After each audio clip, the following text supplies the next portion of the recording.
Well, hello. Lovely to see you all again. As we're getting near the end now of the worst part of our lockdown restrictions, I thought you might like just one more little joke to cheer you all up in your last couple of days of isolation. This one from our dear friend Barbara Olive, all the way from the land of Oz. Thank you, Barbara. A butcher is about to close his shop up one day at the end of business when a little dog rushes in.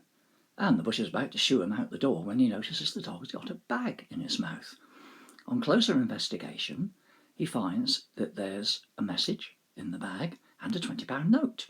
So he reads the note and it says, "Would you please put £20 worth of pork chops in this bag and give it back to the dog?"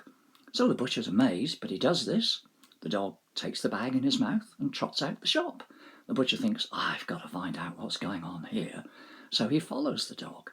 The dog goes down the street to a bus stop, climbs up on his hind legs and checks the bus timetable, and then sits down and waits. After a few minutes, a bus comes along and the dog goes round to the front of the bus to check the number and then gets on and takes a seat. So the butcher follows him. He's got to find out what's happening.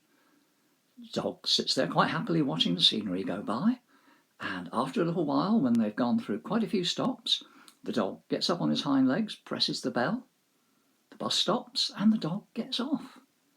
So the butcher follows him. The dog goes down the road a little bit, and then up a driveway to a house. The butcher stands at the end of the drive and watches.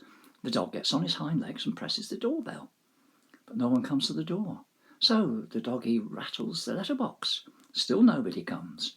Goes round to the side of the house, climbs on a fence, raps on a window with his paws, and eventually the front door of the house opens and a very grumpy looking old man comes out and starts shouting at the dog and abusing it, and the poor old dog goes in with his tail between his legs looking very sorry for himself.